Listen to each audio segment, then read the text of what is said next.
आप सभी को नमस्कार। भगवान श्री राम ने माता सीता को बताया कि इस एक पाप के कारण स्त्री 7 जन्मों तक विधवा होती है।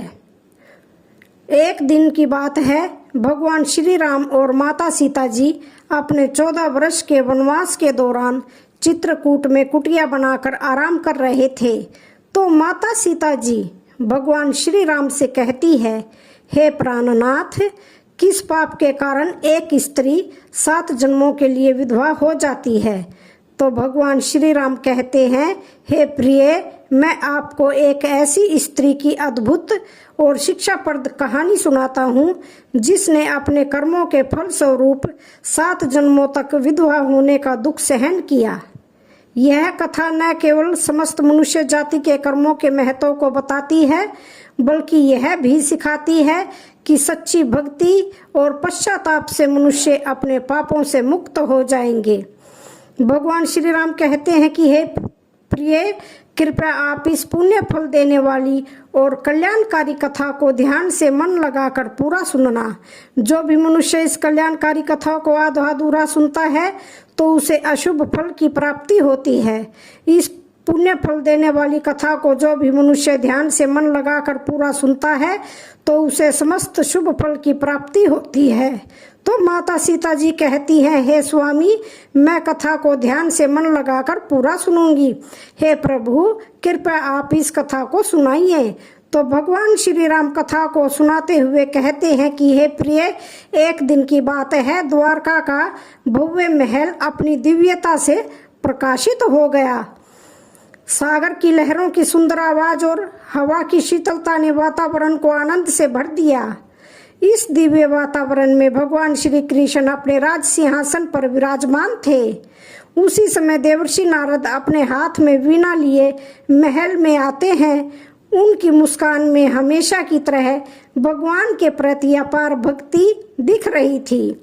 भगवान श्री कृष्ण के पास पहुंचकर देवर्षि ने श्री कृष्ण को प्रणाम करते हुए बोले, हे नारायण, आपके चरणों में कोटि कोटि प्रणाम। तो भगवान श्री कृष्ण बोले, हे देवर्षि, आज आप बड़े चिंता में दिख रहे हो, क्या बात है बताइए। यदि मैं आपकी चिंता दूर करने में कोई मदद कर सकूं तो अवश्य करूंगा।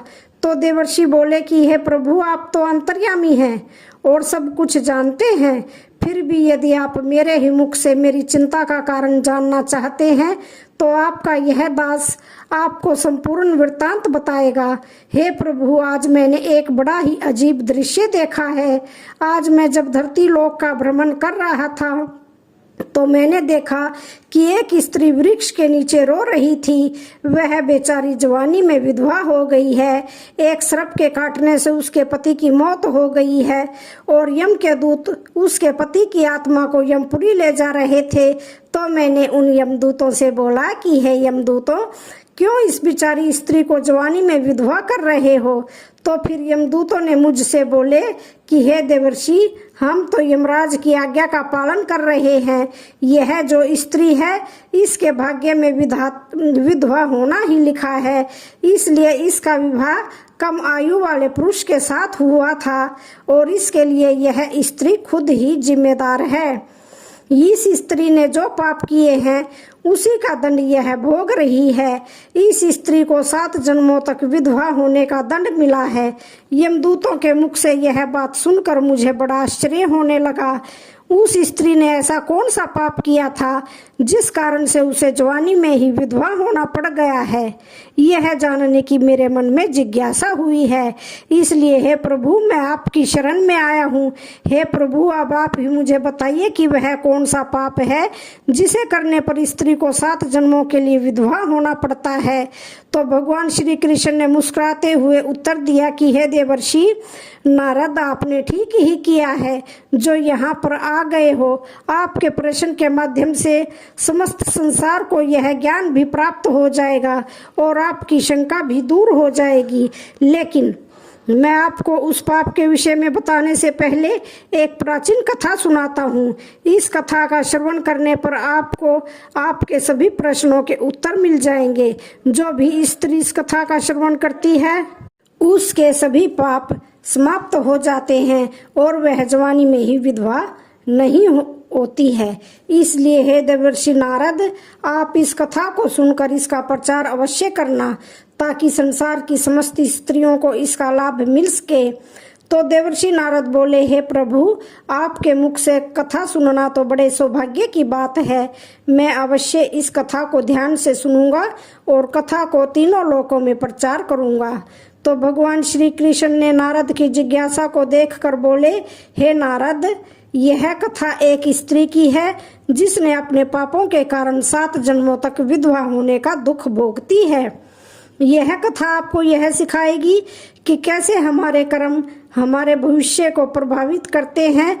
इसलिए इस कथा को ध्यान पूर्वक सुनिए। पूर्व काल की बात है, रामपुर नामक नगर में एक धनवान व्यापारी श्यामदास रहते थे। उनकी पत्नी ममता, जो अत्यंत दयालु, धर्मपरायण और भगवान की अनन्य भगत थी, उसका जीवन पूजा, दान और धर्म के कार्यों में समर्पित था। ममता अपने पति के साथ सुखी जीवन जी रही थी।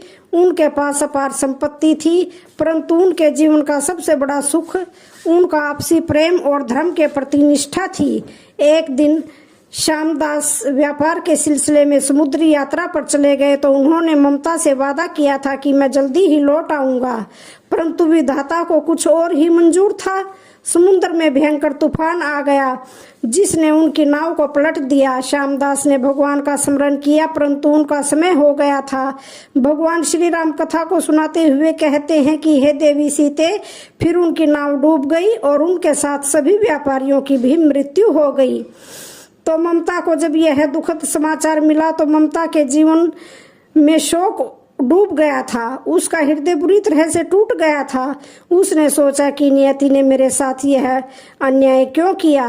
फिर उसने अपनी सारी संपत्ति भगवान राम को समर्पित करने का निर्णय ले लिया और रामपुर के मंदिर के पुजारी के पास जाकर बोली कि हे पुजारी जी, मैंने जीवन भर धर्म का पालन किया है, परंतु अब मेरा जीवन शोक में डूब गया है। कृपया आप इस संपत्ति को भगवान राम के चरणों में अर्पण कर दीजिए और इसे धर्म के कामों में उपयोग करें। तो पुजारी ने ममता की व्यथा को समझते हुए बोले, माँ, आपका यह निर्णय असीम पुण्य का कार्य है। भगवान श्री राम आपके दुख को हर के और आपको शांति प्रदान अवश्य करेंगे। परंतु इस दान के बाद भी ममता को शांति नहीं मिली थी। उसके मन में यह प्रश्न था कि उसने ऐसा कौन सा पाप किया है जो उसे इस दुख का सामना करना पड़ रहा है।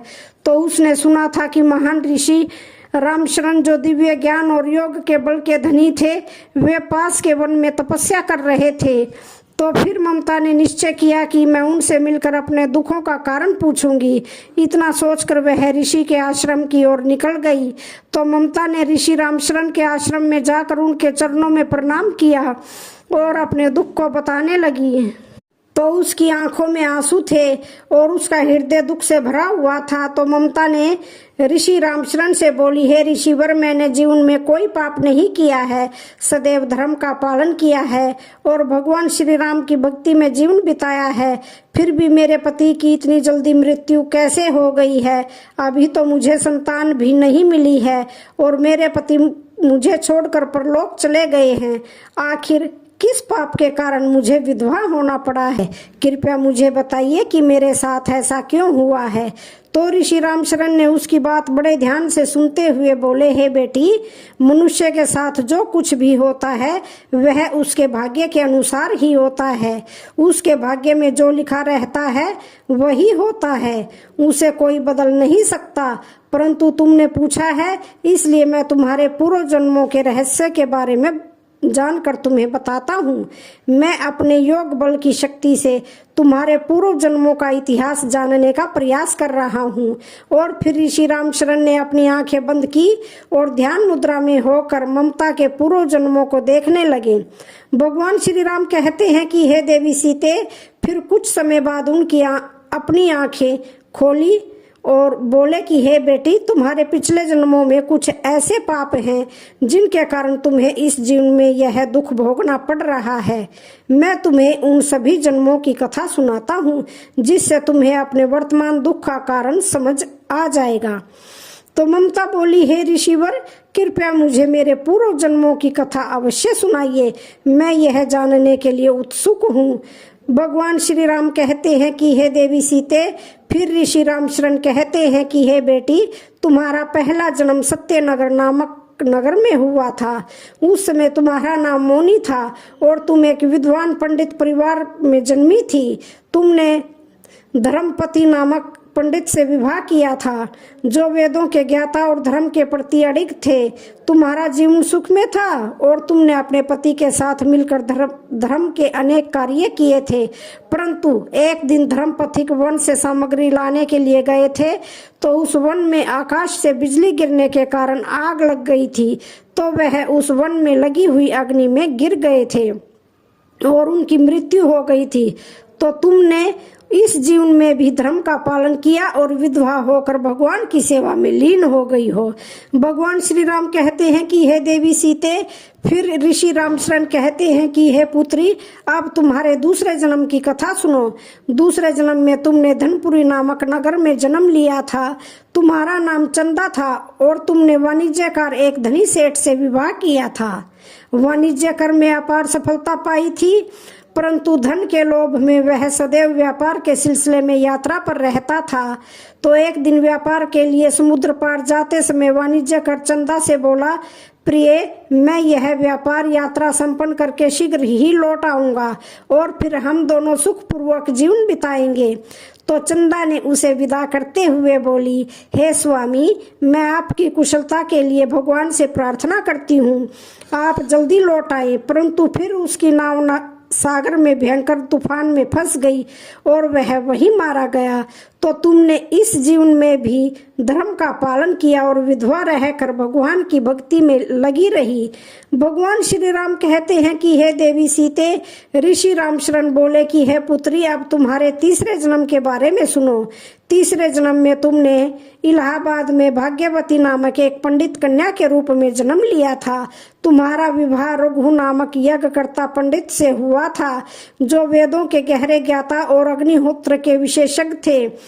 तुम्हारा जीवन सुख में था, परंतु एक दिन यज्ञ के दौरान रघु को अचानक हृदय आघात हुआ और उनकी मृत्यु हो गई। मृत्यु से पूर्व रघु ने अंतिम समय में भाग्यवती से बोले कि हे प्रिय भाग्यवती, मैं जानता हूँ कि मेरा समय आ गया है, परंतु तुम्हें धैर्य रखना है और धर्म के मार्ग पर चलते रहना है। तो भाग्यवती ने रोते हुए बोली कि हे स्वामी, मैं आपके बिना यह जीवन कैसे जीऊंगी, परंतु मैं आपके निर्देशों का पालन अवश्य करूंगी और धर्म का मार्ग नहीं छोड़ूंगी। श्री रामचरण कहते हैं कि हे पुत्री, इस प्रकार से तुमने इस जीवन में भी धर्म का पालन किया और विधवा होकर भगवान की सेवा में लगी रही। भगवान श्री राम कहते हैं कि हे देवी सीते, ऋषि रामचरण बोले, हे पुत्री, अब तुम्हारे चौथे जन्म के बारे में सुनो। चौथे जन्म में तुमने हस्तिनापुर के पास के एक नगर में एक क्षत्रिय परिवार में धनवती के रूप में जन्म लिया था।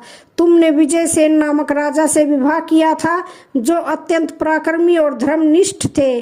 तुम दोनों ने एक साथ धर्म और समाज के लिए अनेक कार्य किए और फिर एक दिन विजयसेन युद्ध के लिए जा रहा था, तो उसने युद्ध के लिए प्रस्थान करते समय धनवती से बोला, हे प्रिय धनवती, मेरा कर्तव्य मुझे युद्ध के मैदान में बुला रहा है। तुम धैर्य रखना और मेरी अनुपस्थिति में राज्य का ध्यान रखना। तो धनवती ने अपनी चिंता प्रकट करते हुए बोली, हे स्वामी, मुझे आपके बिना जीवन की कल्पना भी नहीं है, परंतु मैं आपकी आज्ञा का पालन अवश्य करूंगी और धर्म का पालन करूंगी।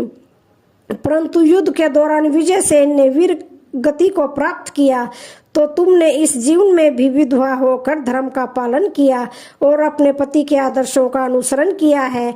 भगवान श्री राम कहते हैं कि हे देवी सीते, ऋषि रामचरण बोले, हे पुत्री, अब तुम्हारे पांचवें जन्म के विषय में सुनो। पांचवें जन्म में तुमने रमा नामक एक तपस्विनी के रूप में जन्म लिया था। तुमने ज्ञानी नामक ऋषि से विवाह किया, जो तप और साधना में लीन रहते थे। तुम्हारा जीवन धर्म और तपस्या में बीत रहा था, परंतु एक दिन जब ऋषि ध्यानरत थे, तो एक विषैले सर्प ने डस लिया और उनकी मृत्यु हो गई।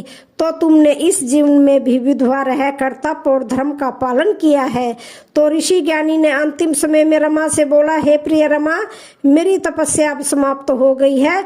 तुमने सदैव मेरा साथ दिया है और मेरी तपस्या में सहयोग किया है। मैं तुमसे आग्रह करता हूँ कि तुम इसी प्रकार धर्म का पालन करती रहो।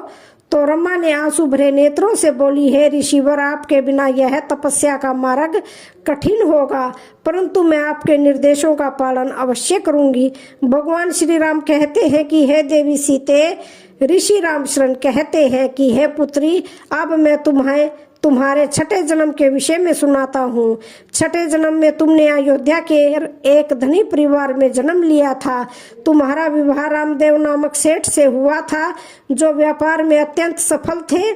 तुम्हारा जीवन सुख में था, परंतु एक दिन रामदेव का रथ एक गहरे खड्डे में गिर गया था और उनकी मृत्यु हो गई। तो तुमने इस जीवन में भी विधवा होकर भगवान की भक्ति की है और धर्म का पालन किया है। ऋषि रामशरण बोले, हे पुत्री, अब मैं तुम्हें तुम्हारे 6 जन्मों के विषय में बता दिया है। अब मैं तुम्हारे उस जन्म के बारे में बताता हूँ जो इन 6 जन्मों से पहले हुआ था। उस जन्म में तुमने ऐसा कौन सा पाप किया था जिस कारण से तुम्हें 7 जन्मों तक विधवा होना पड़ा है। भगवान श्री राम कहते हैं, हे देवी सीते, इसलिए अब उस जन्म का वृतांत तुम ध्यान से सुनो। ऋषि रामशरण कहते हैं, हे पुत्री, तुम्हारे उस जन्म में तुम रामपुर नामक नगर में एक धनवान सेठ की बेटी थी। तुम्हारा नाम चांदनी था। चांदनी अत्यंत सुंदर थी, परंतु उसकी सुंदरता के साथ साथ उसमें अहंकार, लालच और कठोरता भी थी। उसने कभी धर्म और मर्यादा का पालन नहीं किया था और सदैव अपने सुख और इच्छाओं को पूरा करने में लगी रहती थी। हे पुत्री, अब चांदनी की कथा को सुनो। चांदनी के पिता ने उसका विवाह एक अत्यंत गुणवान, धर्मपरायण और सदाचारी युवक धर्मवीर से करा दिया था। धर्मवीर सत्यवादी, दयालु और भगवान के अनन्य भक्त थे। वह सदैव चांदनी का सम्मान करता था और उसे सुखी रखने का प्रयास करता था, परंतु चांदनी को उनका यह धार्मिक और सरल स्वभाव पसंद नहीं था। वह हमेशा उनसे असंतुष्ट रहती थी और उनका अपमान करती रहती थी। तो एक दिन चांदनी ने धर्मवीर से क्रोधित होकर बोली, तुम्हारी यह धार्मिकता और सादगी मुझे बिल्कुल भी पसंद नहीं है। ना तुम्हारे पास धन है, ना ही तुम मुझे वह सुख दे पाते हो जिसकी मैं हकदार हूँ। मैं इस नीरस जीवन से तंग आ गई हूँ। तो धर्मवीर ने शांत स्वर में उत्तर दिया, चांदनी, धन और सुख सुविधाएं जीवन का सार नहीं है। सच्चा सुख धर्म और सत्य के मार्ग पर चलने से मिलता है। मैं तुम्हें संसार सुख देने में भले ही असमर्थ हूँ, लेकिन मैं तुम्हारे प्रति सच्चा और समर्पित हूँ। परंतु चांदनी ने उनकी बातों को अनसुना कर दिया और अपने मन में उनके प्रति और भी कटुता भर गई। फिर कुछ समय बाद चांदनी की मुलाकात एक धनी और आकर्षक युवक मोहन से हुई। तो मोहन अपने धन और ऐश्वर्य के लिए प्रसिद्ध था, परंतु उसका चरित्र दूषित था। चांदनी मोहन के धन और शानो शौकत से प्रभावित होकर उसके प्रति आकर्षित हो गई थी। और फिर एक दिन चांदनी ने अपने पति धर्मवीर से कठोरता से बोली, मैं अब आपके साथ एक पल भी नहीं रह सकती हूँ। मैं मोहन के साथ जीवन बिताना चाहती हूँ, जहाँ मुझे वह सब मिलेगा जिसकी मैंने हमेशा से कामना की है। तो धर्मवीर ने दुखी होकर बोला, चांदनी, तुम जो कर रही हो वह धर्म और मर्यादा के विरुद्ध है। तुम्हारा यह कदम तुम्हारे और हमारे दोनों के लिए विनाशकारी होगा। मैं तुमसे प्रार्थना करता हूँ कि इस रास्ते पर ना जाओ। परंतु चांदनी ने उनकी बातों को नहीं समझा और मोहन के साथ भाग गई। उसने समाज, धर्म और अपने कर्तव्यों की परवाह किए बिना अपने सुख के लिए यह कदम उठाया था। चांदनी मोहन के साथ उसके आलीशान घर में निवास करने लगी, लेकिन मोहन चांदनी से प्रेम नहीं करता था। वह तो केवल उसका उपभोग करना चाहता था। उसने चांदनी की मूर्खता का फायदा उठाते हुए उसके साथ अनेक बार संबंध बनाया, परंतु चांदनी यह नहीं जानती थी कि मोहन केवल मेरा उपभोग कर रहा है। मोहन के साथ कुछ समय बिताने के बाद एक दिन चांदनी ने देखा कि मोहन एक अन्य सुंदर स्त्री को अपने घर में लेकर आया है और वह उसके साथ मस्ती कर रहा है। यह दृश्य देखकर चांदनी को समझ में आया कि मोहन वास्तव में एक दुष्ट और स्वार्थी इंसान है। मोहन ने चांदनी को केवल अपने सुख के लिए इस्तेमाल किया था और फिर उसे छोड़ दिया था। इस अपमान और धोखे से चांदनी बहुत दुखी हुई। उसे बड़ा पश्चाताप होने लगा और उसने अपनी मूर्खता के कारण अपने पति के साथ विश्वासघात किया था, परंतु अब समय हाथ से निकल गया था। उसके पास कोई रास्ता नहीं बचा था। तो फिर एक दिन इस असहाय और अपमान से दुखी होकर चांदनी ने नदी में कूदकर आत्महत्या कर ली। ऋषि रामशरण कहते हैं कि हे पुत्री, उस जन्म में जब चांदनी के रूप में तुम्हारी मृत्यु हुई थी तो यमदूत तुम्हें यमराज के सामने ले गए थे। तो यमराज ने तुम्हारे पाप कर्मों को देखकर क्रोधित होकर बोले, चांदनी, तुमने अपने धर्मपरायण पति का त्याग करके अधर्म का मार्ग चुना। तुमने अपने कर्तव्यों का पालन नहीं किया और अपने अहंकार और लालच के कारण अनेक पाप किए। जो कि स्त्री अपने सत्यवादी और धर्मपरायण पति का त्याग करके परपुरुष के पास चली जाती है तो उसे महापाप लगता है। इसलिए मैं तुम्हें श्राप देता हूँ कि अगले 7 जन्मों तक तुम विधवा रहोगी और अपने पापों का फल भोगोगी। तो चांदनी ने पश्चाताप करते हुए यमराज से क्षमा मांगी। हे यमराज, मैंने अपने अज्ञान, लोभ और अहंकार में यह पाप किया है, कृपया मुझे क्षमा करें और मुझे इस श्राप से मुक्त करें। तो यमराज ने कठोर स्वर में बोलते हुए कहा, हे चांदनी, पश्चाताप के लिए अब बहुत देर हो गई है। तुमने अपने कर्मों का फल भोगना ही होगा, परंतु यदि तुम अगले 7 जन्मों में सच्ची भक्ति और धर्म का पालन करोगी तो तुम्हें मोक्ष प्राप्त होगा। ऋषि रामशरण कहते हैं, हे पुत्री, इस प्रकार से उस जन्म में चांदनी के रूप में तुमने जो पाप किया था उसी पाप के कारण तुम्हें 7 जन्मों तक विधवा होना पड़ा है। अब यह तुम्हारा 7वां और अंतिम जन्म है। इस जीवन में तुमने धर्म और भक्ति के मार्ग पर चलकर अपने पापों का प्रायश्चित किया है। अब तुम इस पाप से मुक्त हो जाओगी और तुम्हें अगले जन्म में सुख और शांति प्राप्त होगी। भगवान श्री राम कहते हैं, हे देवी सीते, ममता ने फिर ऋषि के चरणों में गिरकर बोली, ऋषिवर, आपने मेरे जीवन का रहस्य खोल दिया है। अब मैं इस जीवन में भगवान श्री शिव जी की भक्ति में और अधिक गहराई से डूब जाऊंगी। तो फिर ऋषि रामशरण ने ममता के सुख की कामना करते हुए उसे आशीर्वाद दिया और बोले कि हे पुत्री, तुमने इन 7 जन्मों में कोई पाप नहीं किया है, सदा ही पुण्य के काम किए हैं, इसलिए अब तुम्हारा कल्याण ही कल्याण होगा। तो फिर ममता ऋषि के आश्रम से लौटकर अपने घर पर आ गई। ऋषि रामशरण के आश्रम से लौटने के बाद ममता का जीवन पूरी तरह से बदल गया था। अब वह अपने जीवन के हर क्षण को भगवान शिव जी की भक्ति और धर्म के कार्यों में समर्पित करने लगी। ममता का हृदय शांत था और उसने अपने जीवन में मिलने वाले दुखों को भगवान का प्रसाद मानकर स्वीकार करती थी। वह जान गई थी कि उसके पिछले जन्मों के पापों का फल ही उसे इस जन्म में भोगना पड़ रहा है, परंतु अब उसे मुक्ति की प्राप्ति होने वाली है। शिवपुर के लोग ममता की भक्ति और धर्म निष्ठा की सराहना करने लगे थे। उसने अपने जीवन का हर क्षण दान, सेवा और भक्ति में लगा दिया था। धीरे धीरे उसके शारीरिक जीवन की अंतिम घड़ियां भी आ गई। अपने अंतिम समय में ममता ने भगवान शिव जी का स्मरण किया और उनके चरणों में अपने जीवन को समर्पित कर दिया था।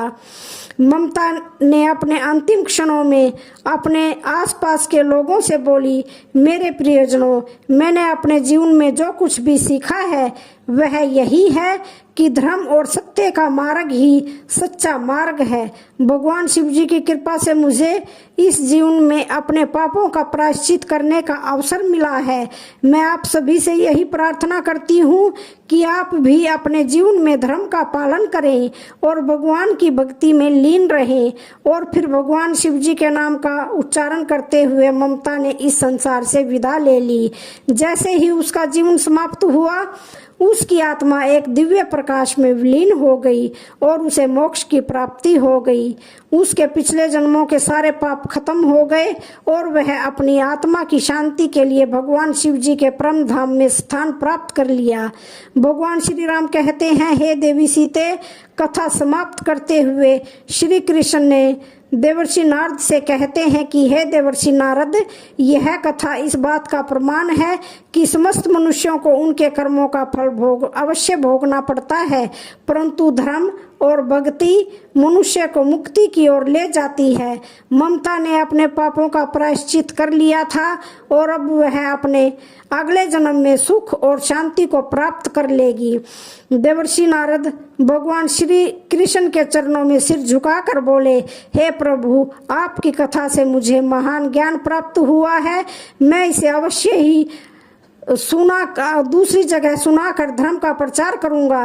भगवान श्री राम कहते हैं कि हे देवी सीते, यह कथा समस्त मनुष्य जाति को यह सिखाती है कि कर्मों का फल समस्त मनुष्य जाति को अवश्य मिलता है, परंतु परमात्मा की शक्ति और धर्म का पालन करना हर प्रकार के पाप से मुक्ति दिलाता है। तो आज की वीडियो का यहीं पर समापन होता है। वीडियो अच्छी लगे तो चैनल को लाइक शेयर सब्सक्राइब जरूर करें। धन्यवाद।